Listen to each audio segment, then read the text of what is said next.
dalam hal ini kami meminta kepada yang berkompeten, khususnya Bapak Joko Widodo, mohon Pak, keresahan masyarakat, ketakutan masyarakat tentang vaksin, karena dampak vaksin ini luar biasa.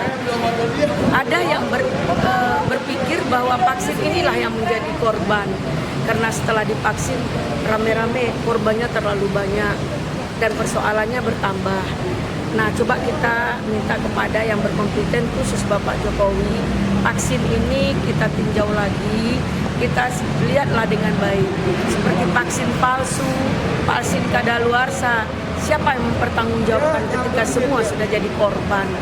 Ingat Pak, pertanggungjawaban ini kepada Allah. Kami menganggap jika ada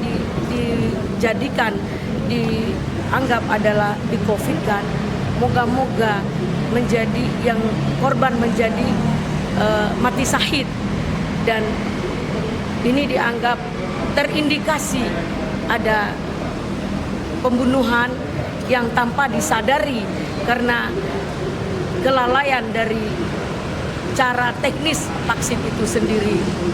Tujuan Bapak Jokowi dan pemerintahan kita tahu demi menyelamatkan bangsa dan negara. Tapi tolong hargai juga pendapat yang ingin dirinya sendiri ingin selamat dan keluarganya.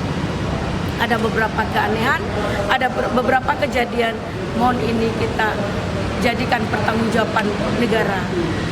Dari saya terima kasih. Terkait dengan vaksin yang telah terjadi, diharapkan agar ditinjau kembali. Contohnya terkait dengan vaksin AstraZeneca.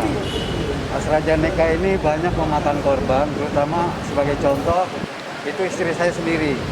Istri saya sendiri ketika habis divaksin itu 9 hari panas, naik panas, begitu di swab COVID, yang pada akhirnya terus terang aja seharusnya ada penanganan ya ketika orang vaksin itu diberikan obat atau apa. Ini tidak. Bahkan kita mencari sendiri obat tersebut, baik itu paracetamol ya maupun obat-obat yang untuk menurunkan panas. Diharapkan seperti itu aja, kayak hal-hal yang berkaitan kalau memang ada obat yang vaksin yang lebih baik, gunakanlah yang lebih baik.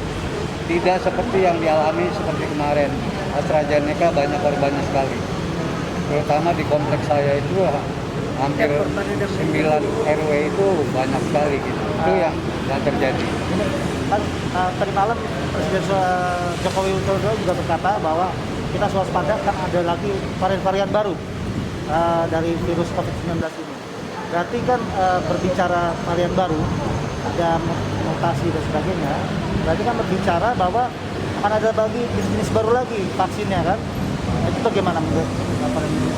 Ya, kalau menurut saya pribadi, dicobalah dengan cara-cara yang ada di dalam negeri sendiri lah. Contohnya menggunakan obat-obat herbal. Karena setelah kita menggunakan obat-obat herbal, ternyata jauh lebih baik dibandingkan obat-obat yang mengandung kimia. Contohnya setelah divaksin, ketika kita panas itu hanya kita menggunakan kelapa hijau ditambah madu, garam dan jeruk nipis, itu jauh lebih efektif ya. Atau kita minum jahe. Diharapkan kepada Presiden harus lebih mengedepankan gunakanlah obat-obat herbal yang ada di Indonesia ini. Adapun varian-varian baru, adapun klaster-klaster baru, tidak terpungkiri ini juga persoalan baru dan ada cara baru, bisnis baru. Tolong berikan semuanya itu dengan secara mandiri dan tidak dipaksakan hal-hal yang terjadi seperti saat ini.